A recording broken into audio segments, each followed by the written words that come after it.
Hello, YouTube. What just happened? I just lost picture. Okay, there you go. Hello, YouTube. All right, so this is Michael William Denney and Mahadeva, Thunder Wizard, and the Timeline Jumper here together. So, what I want to do in this video today is it's okay, I can touch my face. I've only been in my own presence for the last week, so it's all right for me to touch my face.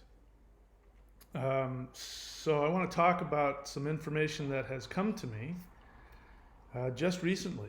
And you've seen, if you've been watching the channel, you've been seeing some of the videos that have come up about purely from the Mahadeva essence, talking about jumping timelines and achieving your highest frequency, your highest soul frequency, and the difference between linear reincarnation and jumping timelines,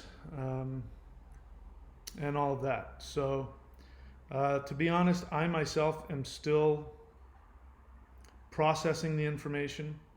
And so what I'm doing in this live Q&A is I'm going to look at the notes that I've taken and talk about my understanding of it. And then I'm happy to take any questions from you.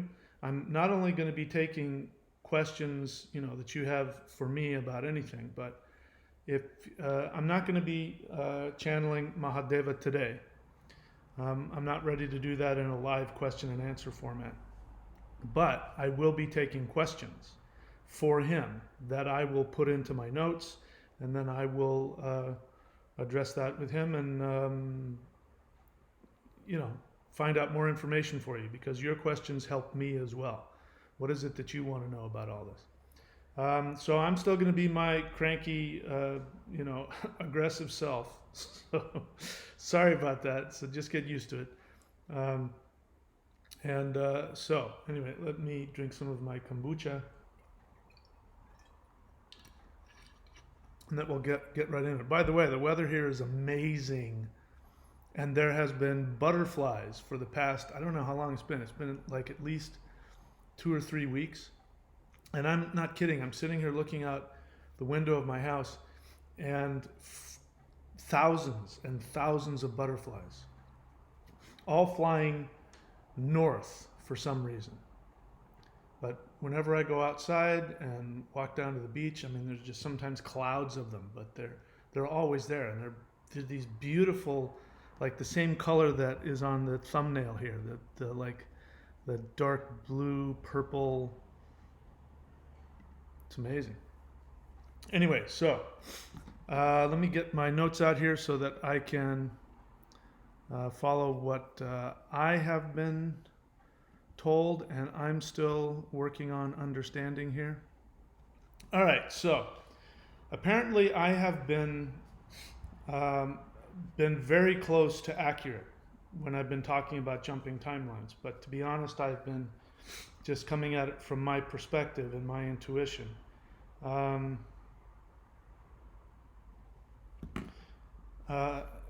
Sorry, hang on 1 second here.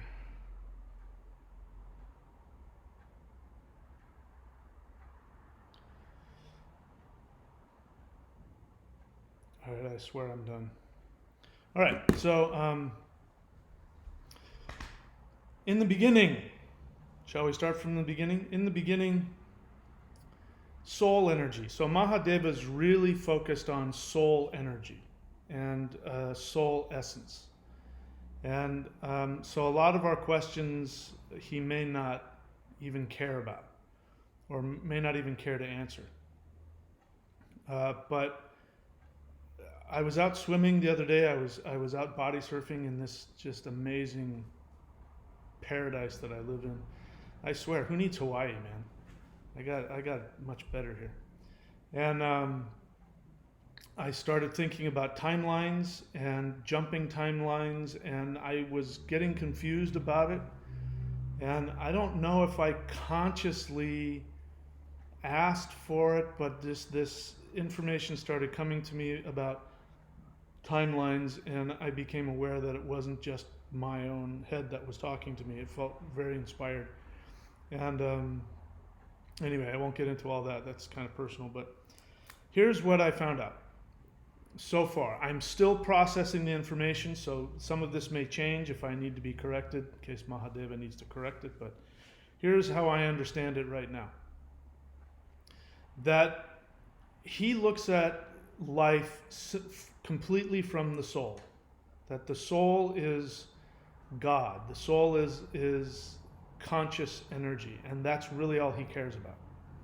And that every other type of dimension, every other type of reality is really just sort of an explosion, an offshoot of soul energy seeking to experience itself or express itself in many ways, and creating all of these things. So it's really important that you understand that everything you experience has been created from soul energy.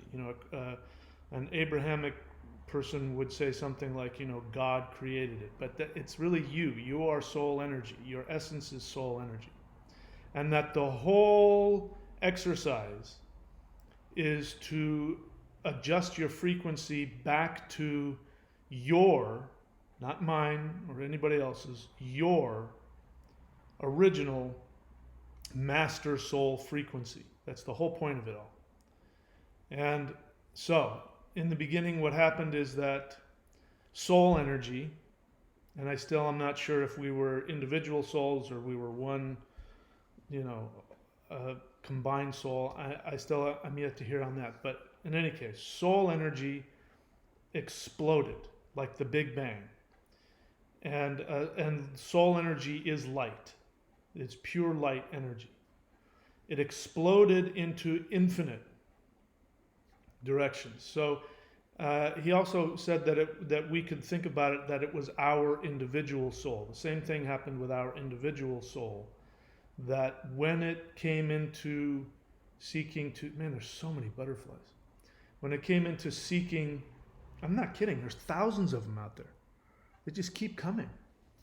That when your soul sought to birth itself, come into being, and it's not that it birthed once, it was more like a rebirth, and that it's infinite energy, and so it's like it's like music. It pulsates and contracts and pulsates, and so there was a big bang, and your soul exploded into infinity,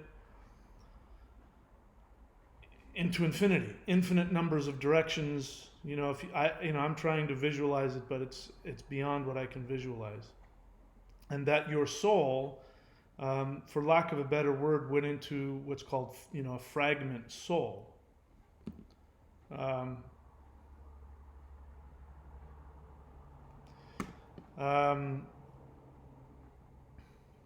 So it went into sorry, I'm distracted. Went into fragmentary little souls, infinite numbers of them. And each one of those fragments is a timeline. So we are now in a timeline. Our perception is that we are in a single timeline. And that is true. It's not entirely true, because the other part of it is that you are also in infinite timelines at once, and also you are in what he calls the source timeline, or the master frequency timeline. And so, you were this master frequency soul. You exploded into infinite timelines, and yet there was like a center point where your master soul frequency resided. And then what ended up happening is that then all of the infinite timelines start seeking to adjust their frequency to align with the source timeline. Okay, does that make sense?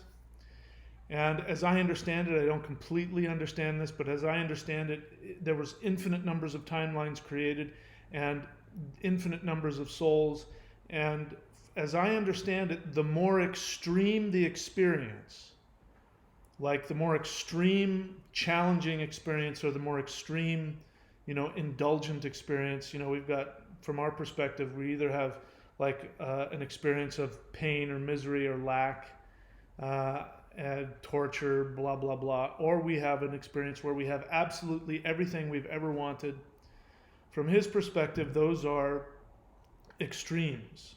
And when you get to those extremes, the soul very quickly seeks to adjust its frequency. And so that's what spirituality is. People are seeking to adjust their soul frequency.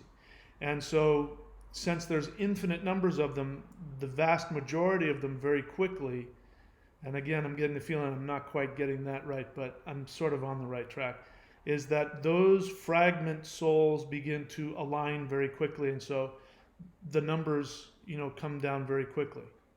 And they start working towards the center. Now, as you get closer and closer to the center, things start to slow down. And that's when you have longer experiences of longer timelines. And again, the thing that he stressed with me is that it's about adjusting your frequency, that should be your goal. Your goal isn't about being a good person or doing the right thing or following the rules. Those disciplines, like spiritual disciplines or even religions, the disciplines and the rules are tools for you to use to stop and adjust your frequency. And you reincarnate in each timeline linearly. So linear time, past, present, and future, which again is just an experience. It's not a reality, it's just your perception. But you reincarnate in each individual timeline as your soul is working to adjust adjust the frequency. And then when you get in a linear fashion, when you have reincarnated enough times so that you become comfortable. That's another thing. It's not like getting it right or doing it perfectly or making mistakes or any of that. It's getting comfortable with your source frequency. When you get comfortable, and sometimes it takes multiple lifetimes, when you get comfortable with your source frequency, then that becomes your last life in that fragmentary timeline. And the goal, so that's our perspective. The goal from our perspective is for the soul to keep adjusting its frequency. What I'm talking, the way I describe it is your greatest joy. That greatest joy that you experience is your ultimate frequency. It's your highest frequency. And so for me in this lifetime, there's a few things that give me really great joy. But as you know, the main one is surfing, and then now I understand that it's my medicine. Every time I'm out there surfing, what ends up happening is that I'm adjusting my frequency. And as I've shared with you, my experiences after I do that, because it's physically demanding, especially when there's good sized waves. Like right now we have good sized waves. So I have to really plan things out. If I'm going to go surfing one day, I got to plan it all out, because I'm going to be, that whole day is gone. I'm going to be surfing, and then I'm going to be flat out on my back, adjusting, really. And then for 3 or 4 days, I go through this experience of where I feel myself vibrationally elevate, and my experience is that I get happy. In the beginning, sometimes I get cranky, but that's me releasing negativity within myself. But that's one of the things that I do to adjust my frequency. And Mahadeva keeps saying, each individual, and I want to say needs, but he says that you don't need to use that word. Each individual benefits from focusing on adjusting their frequency and finding the activities that give them that joy. And that joy is the beacon that is taking you towards your master soul frequency. So that's our perspective. The perspective from the master soul. So my master soul is Mahadeva. And his experience is that he is in his ultimate frequency. His experience is that he's never left. He's the soul, the master soul essence, that when my soul exploded, that was the part that was still operating from the master essence, the master frequency. And so his goal throughout his experience, I mean, I experience it as a long period of time. He says time is an illusion, but he spends his time meditating on all of his fragmentary soul experiences and seeking to bring them back to himself by, by his meditation. He helps them align their frequency. It helps me. I mean, it's all me. All of my infinite timelines is all me. And so as I understand it, and I'm still trying to understand this, in this timeline, me, Michael William Denney, I have been slated as having one more life after this, and then I will have aligned my frequency, and then I will no longer be incarnating in this timeline. But I'm being told that if I choose to work towards it, I can speed that up, and I can make this my last one. I'm just telling, I don't understand it completely. I'm just telling you what's coming to me. So, and apparently there's one other fragmentary timeline that's a feminine timeline, and she is very close as well. She might even be a little farther along than I am. Once he gets the two of us remaining, aligning with him, then he will, I don't even know what happens at that point. It's beyond my understanding, but we would say, go into the void or achieve whatever. I don't even know what the hell it is. So there's that part. I wanted to talk about that. And again, what I've been shared with is that I am right. What I've been saying is what we need to do is focus on actions and focus on changing our beliefs, choosing to change our beliefs and our assumptions. Now, I've been focusing on that, and I focus on taking action because that's what I know how to do. And he says that that adjusting your frequency, among many other things, one of the most powerful is taking disciplined action. And same as before, you have to start, or it benefits you to start from the understanding that your beliefs are actually you adjusting your frequency. So when you choose to believe that the matrix, life force energy, the universe, whatever, is here to help you along your path towards reunification, then that is an adjustment of your frequency. And just that in and of itself aligns you and starts adjusting. That also dictates your actions. So you start taking actions toward that joy, which we experience a lot of times as being very frightening and very challenging. But that fear, that pain, that doubt, all that stuff is just another frequency that you can choose to live in or not. And that will determine your actions. So, depending on, it doesn't matter how you look at it. I'm a warrior, so I like to focus on actions. Give me an action, give me a discipline, give me something that I can do. That helps me. And so that works for me, and that will work for you as well. But if you want to start from changing your frequency and using that to change your actions to help change your frequency, it doesn't matter. But action is definitely a necessary component. But the main thing is that the whole idea is for us to adjust our frequency to our master soul essence. That's what the whole thing is about. And so I shared last time that from his perspective, he doesn't reincarnate the same way that I do because he's already in that master soul timeline.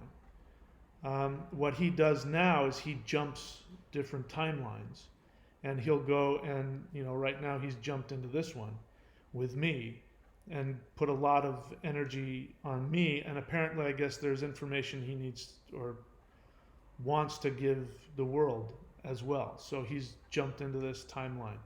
And again, it's not so much that he wasn't there and now he is. It's just that the frequency of him has intensified. And again, I'm going to repeat myself, but every 18 years, we have a nexus point in our timeline where other timelines are readily available. And that is every 18 years when Rahu and Ketu align in Gemini and Sagittarius, respectively. And when Ketu aligns with the nakshatra of Mula, which is the center of the galaxy, which is a black hole. When Ketu, the aspect of death, the aspect of enlightenment, of moksha, of release, goes into that, the whole world goes through some cataclysmic event where all of the world has to stop and look. They're forced to stop and look at society and life and everything. And the decisions that we as a whole make determine whether or not our timeline as a whole can shift up to the next level. So we've got the communal shift and we've got the individual shift. When somebody reaches their individual shift, they phase out of this timeline and we see them as somebody who's achieved enlightenment. There's other work to be done.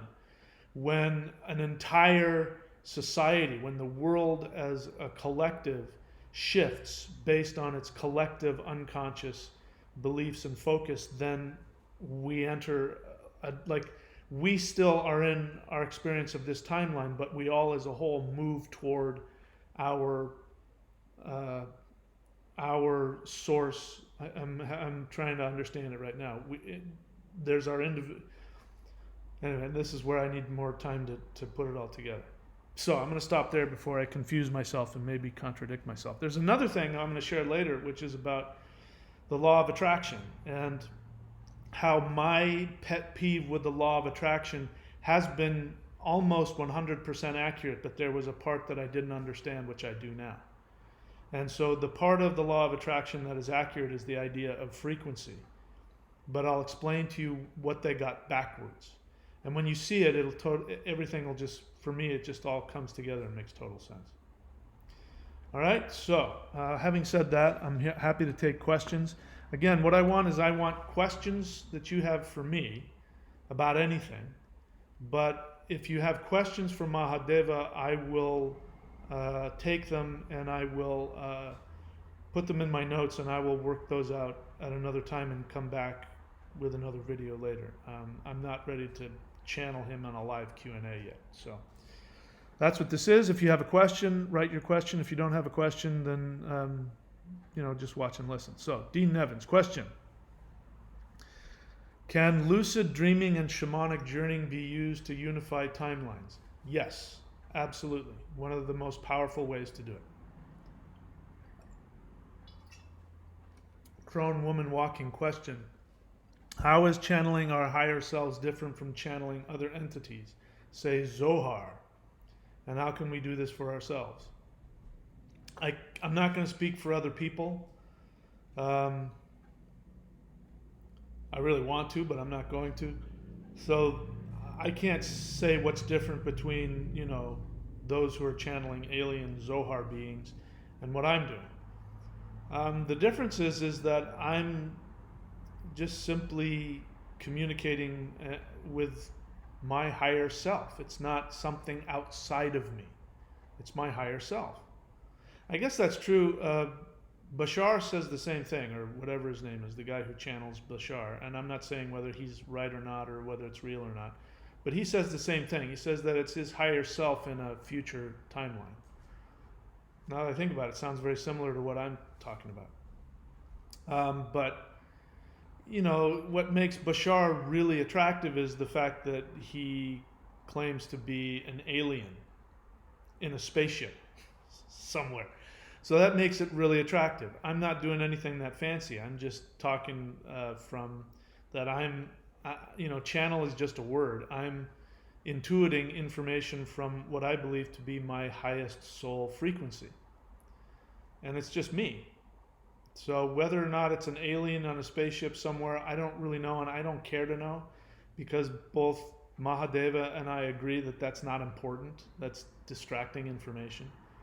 What's important is your soul frequency, and what's important is, is the information that you're receiving, is it helping you live a better life? I personally don't think that focusing on talking to an alien in a ship, I don't think that that benefits your life. I think that's just, interesting, distracting information. So the specifics of it, I don't really care. So how can we do this for ourselves? You specifically, Crone Woman Walking, everything that we've been working on, you've already been doing it. All of the, this, I don't want to give away any specifics of your life, but the things that you and I have been working on in session about what you can do has had a huge effect on you, and it's changing your frequency. That's the point, to change your frequency to your highest soul essence. And so how do you do that? Do the things that will do that, and eventually you can have that. And I think anybody can have the experience that I'm having. It's just that I'm finally getting to a place where I'm more open to the idea, and I'm less resistant to wanting to control the information. And as you can see, I'm prepared to be wrong. I'm okay with being wrong. I don't need to be correct or have a correct opinion. Any information that comes to me, if it's different from what I believe, if it changes my life for the better and adjusts my soul frequency, I'm happy to adopt it. I could care less. So, short answer is just keep doing what you're doing. And we can talk about it in session if you want. Crone Woman Walking is one of my apprentices, in case any of you don't know. Thunderwizard.com, in case you want to become an apprentice. Magic Song question. If we speak about an individual source that we need to align to, specific to us, isn't this the source of all sources? Is the source individual or trans-individual? Why does it have to be either? You're living in duality. Your need to understand it in dualistic terms like that is your need to control. Because you feel if you understand it and can control whether it's God or whether it's you, because that's what you're asking. Is it God or is it me? And that need is coming from a place of, on the one hand, trying to understand, but on another hand, trying to control. So don't try and figure it out. Your intellect isn't helping you. Bear in mind that the intellect is here to keep us in duality, because if we don't stay in duality, we can't function. If I don't stay in duality, I can't drive my car down the street, because in order to drive my car down the street, I have to follow the rules of the road. I have to stay over here on the left side of the road and follow all kinds of rules. And if I'm not in my intellect, I can't do that. So control is about functioning in three-dimensional reality. If you want to function on a more spiritual level, then you got to let go of that duality. So your need to understand that question is understandable, but it doesn't serve you. So you don't have to figure it out. Just let them both be true. That is, as you put it, the source of all sources or the source individual to you. It's both at the same time. Don't need to figure it out. Crone Woman Walking question. When we work with our Aruda Lagna, is this channeling? No. I mean, I say that maybe not. I mean, it's okay with me if you want to see it as channeling, and I'm open to it being channeling. But I don't. I suppose it could be seen that way. But well, let me put it this way: if that helps you, then yes. If that helps you to surrender into your Aruda and yours specifically, Crone Woman Walking, you don't identify with yours. You struggle with yours. So if you want to channel your Aruda, I think that might work for you. So I guess I'm changing my mind. Yes, it is. Let's just leave it at that. That makes it easier. I think for a lot of people, it's easier to do that. And outside of that, I'll keep thinking about it, because there may be more that I can learn on that, and I'll come back to you on that as I understand it more deeply. Brett Moss, question Mahadeva. According to my Vedic reading with you, my Aruda Lagna is Taurus in the 9th house. I couldn't find much info online. Do you have any suggestions for how I should dress or behave? So, in case you're new to my channel, what both of these people are talking about is um, a Vedic astrological concept. And if you want to know more about that, you can go to astrology.thunderwizard.com. Also, lockdown.thunderwizard.com. I just give, among the other readings that I give, I mean, that's, you save $3,000 on that thing. Anybody who doesn't take that, and unless you've gotten all of my packages, it's not very smart of you to pass that up. But one of the things I do in that is I give an Aruda Lagna reading, where I just focus on your Aruda. So the Aruda Lagna is your projection based on past life strengths that you are struggling to accept about yourself. So your Aruda Lagna is that over many lifetimes you have gained these powers and these strengths and these abilities far beyond those of mortal men and women. And you still have an ego attachment that comes out as false humility. And so what the universe has done is it's created this scenario where if you operate and vibrate from your Aruda Lagna, then you will be successful. But there's usually some kind of ego, false humility. So you're resistant to it. And if you haven't heard me talk about it, I'll briefly do mine. My Aruda is the spiritual warrior who speaks the truth, forcefully and, blah, blah, blah. So this is why I wear this. This is why I, lift weights and I wear sleeveless shirts, and why I wear these things. And this is my spiritual warrior costume. And when I wear my costume and I strut and flex and do all that and smile and be the spiritual protector, people like it and they give me money, and I'm able to serve the world at my highest service frequency. And so that's what you get from it. But unless you know what your frequency is to vibrate to the world, then you may be doing yourself damage. I fought with mine because I had an older brother who was a bully, and I got bullied as a kid. I was the short kid, and I got bullied by all the kids in my neighborhood.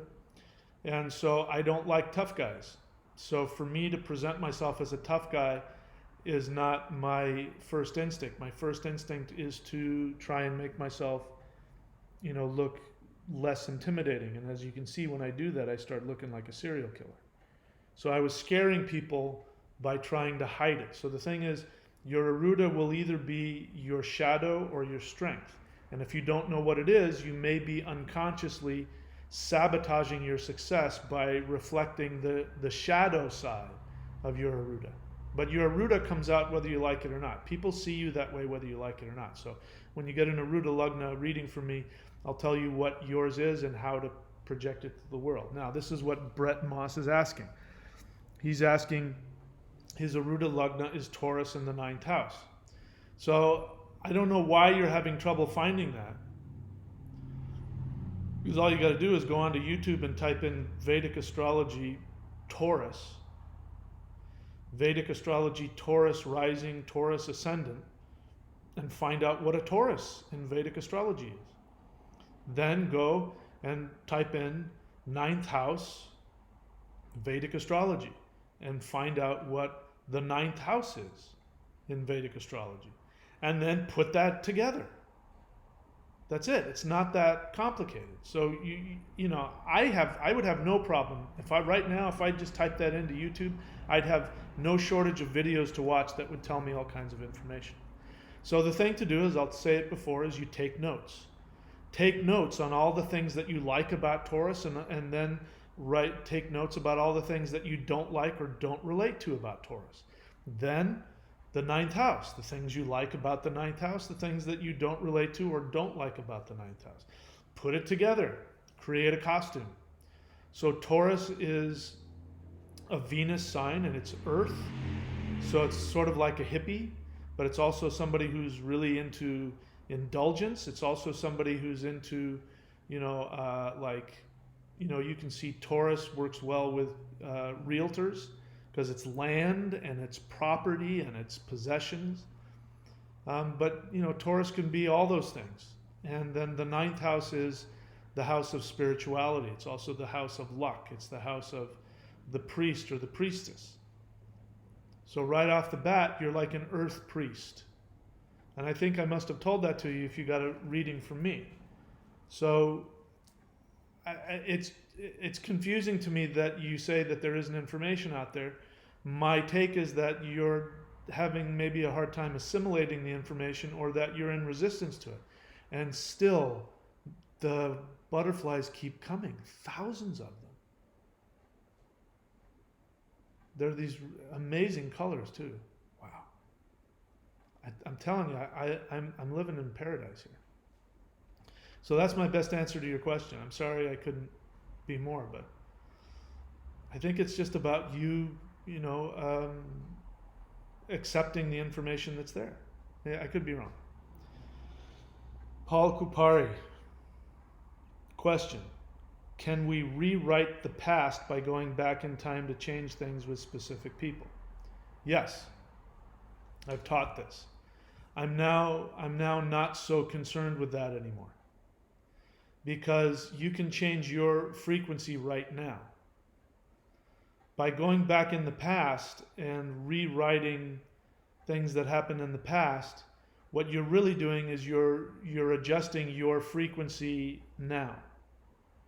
So you can do that. That's a very practical thing. You can go onto my channel. I've got videos on how to do that.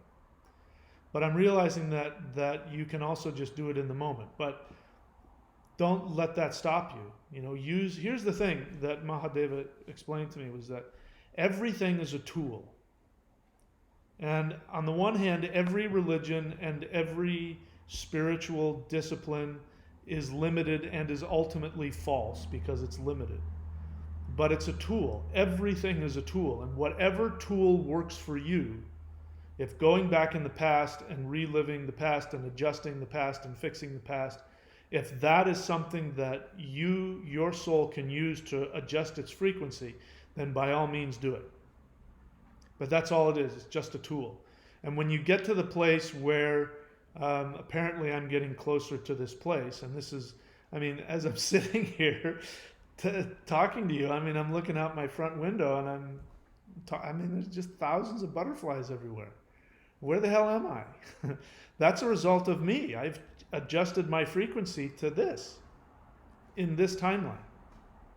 And I'm living in, the whole world is in chaos and in all kinds of other problems and blah, blah, blah.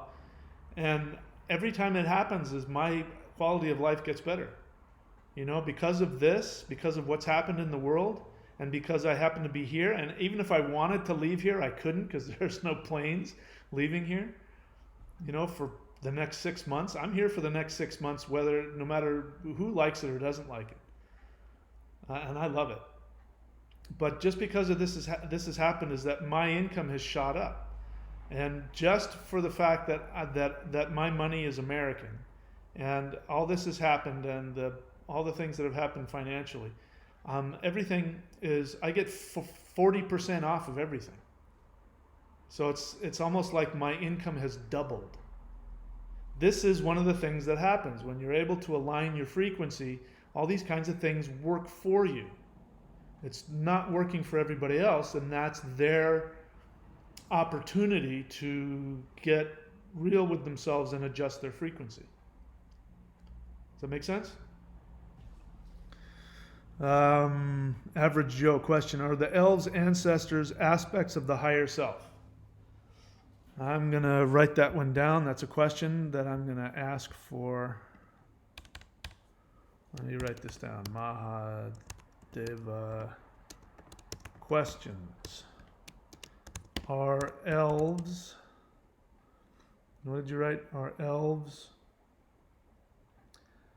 aspects of the higher self?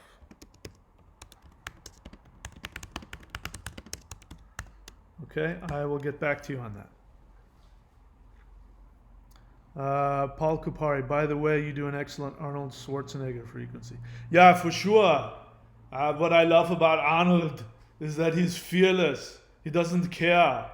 I mean, the guy has no ego, really. I mean, to be as so strange and awkward and ugly sounding as he is, he's turned that into total success. He's pumped with success. Yeah, I have a lot of respect for him. I don't know him personally, and maybe there's other things about him that people could say they like or don't like about him. But in terms of him going after what he wants, he was clear from when he was a little kid. He knew the moment he saw whoever that guy was, bodybuilder in the '60s, playing Hercules. He said, "That's it. That's who I want to be. I'm going to be a movie star and a bodybuilder." And he knew from that moment, and he did it. And he did a hell of a lot more than that. So yeah, I'm happy to tune into that frequency.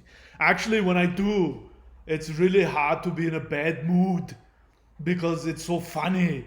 It's really quite good for me. When I'm in a bad mood, if I do Arnold, I automatically get myself into a happier place because it's very hard to take yourself seriously when you talk like this. All right, so let's see what else. I don't see any more questions. So when there are no more questions, then what I do is I take a break and I'll either sell you stuff. Since we're talking about Arnold, you asked about him. Why don't we see what Arnold has to say today, which is probably something he's already said earlier. But hopefully we will find it funny. Where is it? Where did it go? There it is. Hey there, pay attention. This is Arnold. I have a very important announcement. I am going to be running for President of the United States for 2020. Listen to me now and vote for me later. Hi, this is Arnold Schwarzenegger, and I'm going to be running for the President of the United States of the world. Listen, the United States is the most pumped country in the world. We have the most pumped people. We have the most pumped democracy the world has ever seen. We used to be so pumped in the world. Everybody had respect for us. My God, we were so totally pumped. Nobody would dare look us in the eyes. We won every single war there ever was.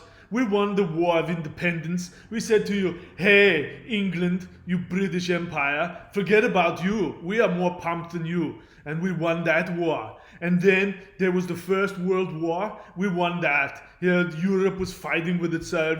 European countries were saying, hey, I don't like you. Hey, I don't like you. They're fighting like that. And then America, looking from across the ocean, said, hey, what are you guys doing?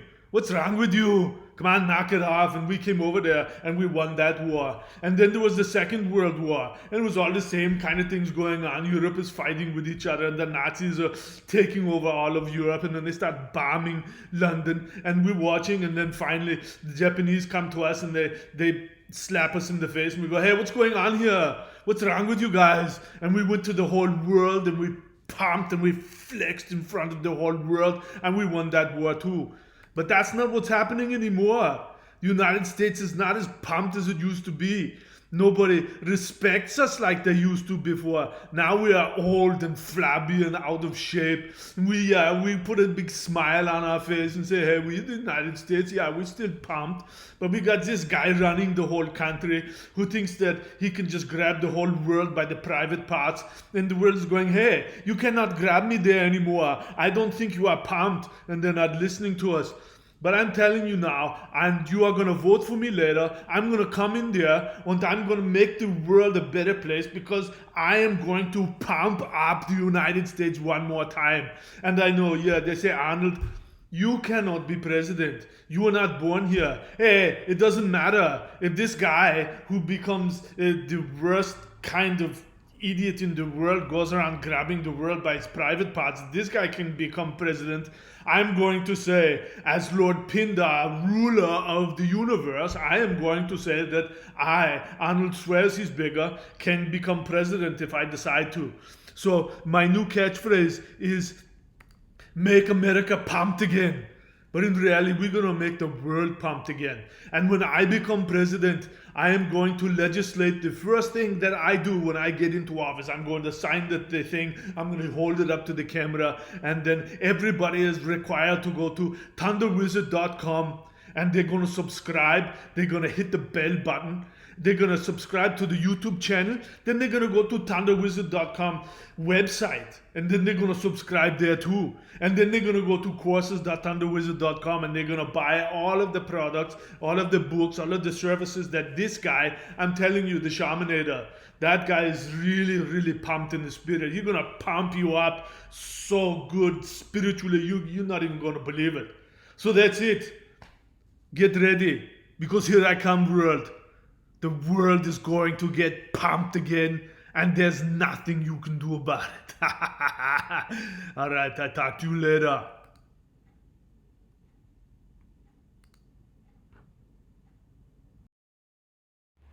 All right, so I'm back. So I'll take any questions. If not, I'll get into how the law of attraction has changed for me even more. So let's take a look-see here.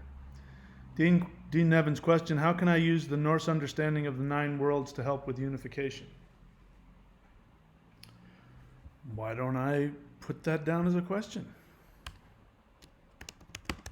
How does the 9 worlds fit into unification? I'll get back to you on that.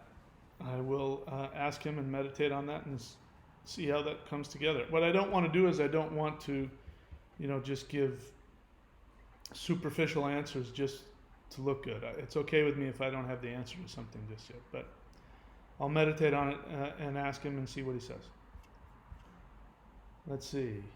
All right, so let's talk about the law of attraction. Apparently, I have been mostly accurate about my pet peeves with the law of attraction. But there's been an aspect of it that I haven't quite understood. So, as you can tell, me personally, Michael William Denney, the Thunder Wizard, I focus on action. And that is definitely the case. I mean, you can sit around, as I've said, everything else is still true. You sit on the edge of your bed and you focus on feeling positive things, and you think you attract to you positive things by thinking positive things. And I've said that's a waste of time, because just thinking about positive things on a conscious level doesn't do anything if your unconscious mind has a completely different programming.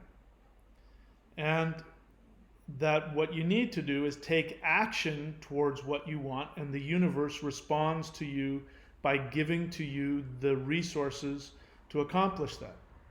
But there's, if we, and what has happened is Mahadeva has pulled me back even farther to look at it even from a greater perspective. And then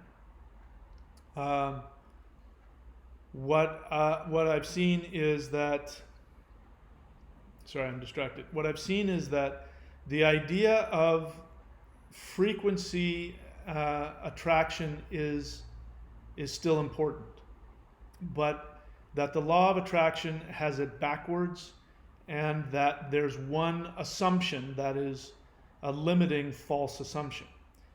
So the assumption of coming from the law of attraction that's wrong is understandable, because it's coming from the assumption that there's only this one timeline. And that is a narcissistic assumption. Now, we all have that. We're all programmed that way.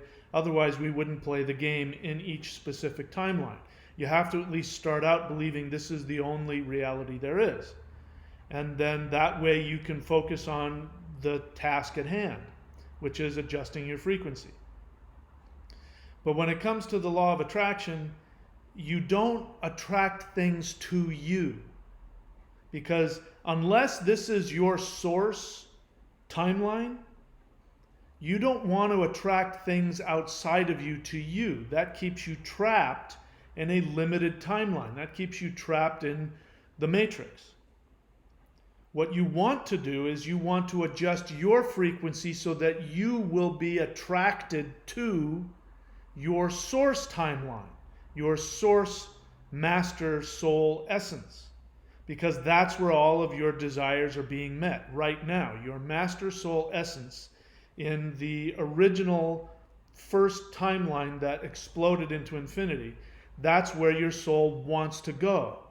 So by trying to attract things to you into this timeline is a false assumption, and it's coming from narcissism, and it's coming from a lack of understanding. And this is why I've said the law of attraction is not arbitrary. And so people who sit around and go, I think I want a big house, I think I want 5 cars, I think I want lots of money, they're missing the whole point, because that is coming from a place of fear. That's coming from, I can't get it by myself, the universe won't supply me with what I need, so I have to attract it. And the way I attract it is by focusing on my thoughts and my feelings. And you're forgetting about the whole idea that you have a soul. Your soul doesn't need to go through all of those gymnastics. Your soul already is aligned with the frequency of your master soul frequency, your source soul timeline. It's already adjusted to that. Your job is to listen to it and let it tell you where to focus your desires, and let your desires pull you to them. And that means action. So I focus on action, and I know this is a stepping or a tripping point for a lot of people, because what people want to do is they don't want to take action because action is scary. Action is making change in your life. It's a proactive thing, and what people want to do is they want to be passive. And I understand it. I did it for years. It didn't work, so I stopped doing it. But people want to sit on the edge of their bed and they want to emotionally masturbate, because that's all it is. I'm feeling good. I'm feeling happy. Life is good. Love and light. It's emotional masturbation. And you're trying to then align yourself to an emotional frequency, and then the assumption is then all the good stuff will come to you. And if you align yourself with a bad emotional frequency, then all the bad stuff will come to you. It's very narcissistic. And it comes from laziness. This is me talking now. It comes from laziness because you just want to sit on the edge of your bed and have mommy and daddy come, and it's the same as an infant having your mom or your dad change your diaper and wipe your rear end. It's an emotional way of having the universe come in and wipe your rear end. It means you're an infant. And infants, don't take action. They're just totally passive. And so you think by trying to emotionally masturbate that you're changing something. You're not. Now, if that emotion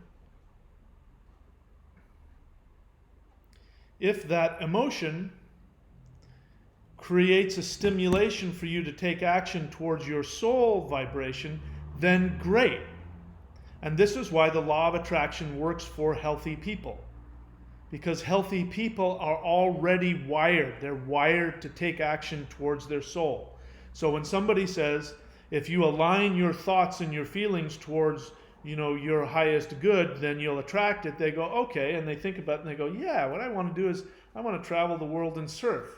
Great, that's what I'm going to do. And then they go and take action and make it happen.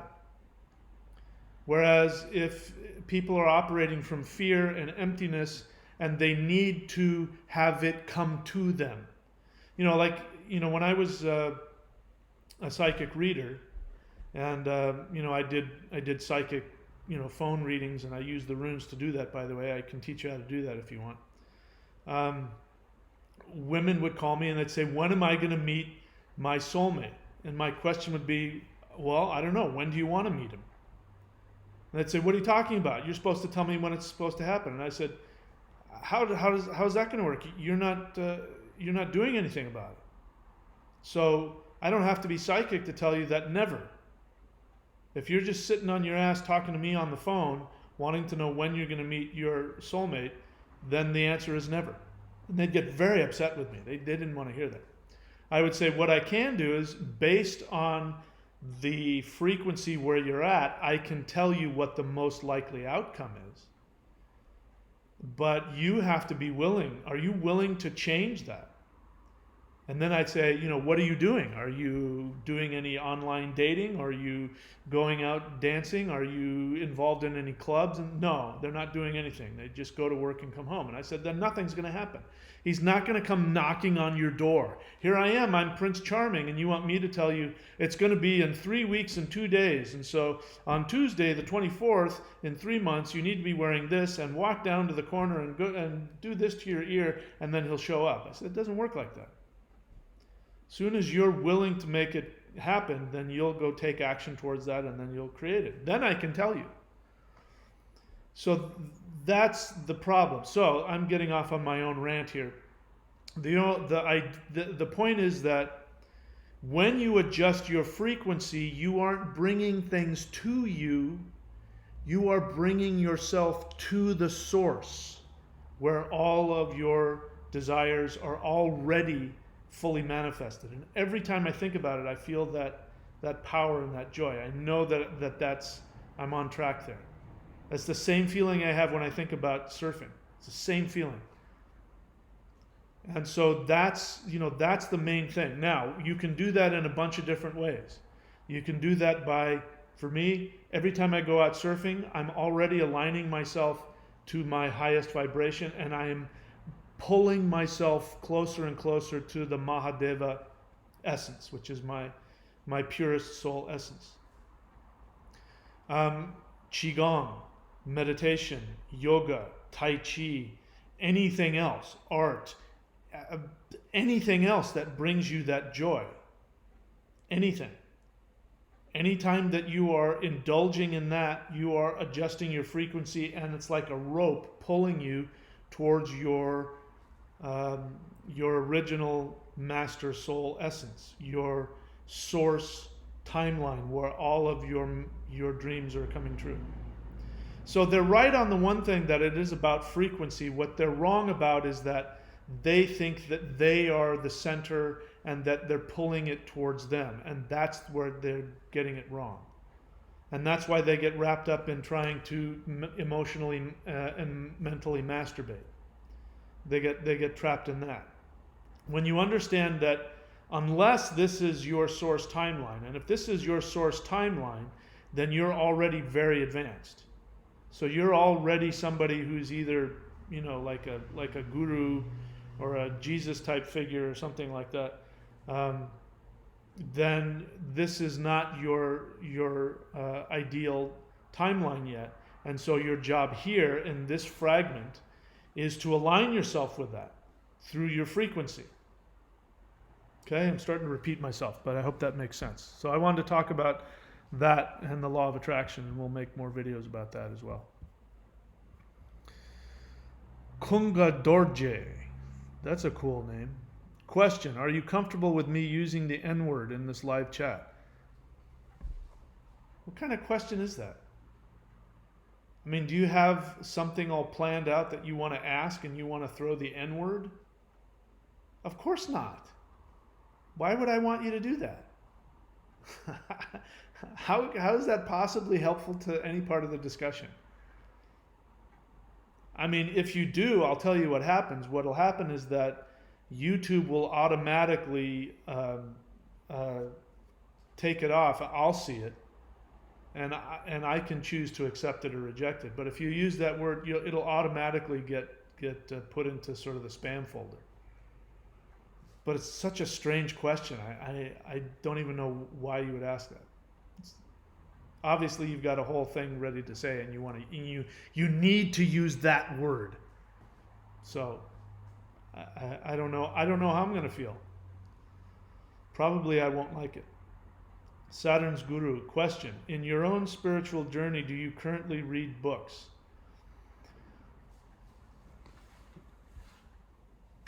You mean like this? Yeah, these are resources. Oh, speaking of books, this is a really great opportunity. Runes for Writers or whatever. Let's see. Mark Graham. Mark Graham also has his rune cards, and unfortunately, I don't have in front of me. There is a web address to get these rune cards. These rune cards are made by this guy. This guy, by the way, is one of my apprentices.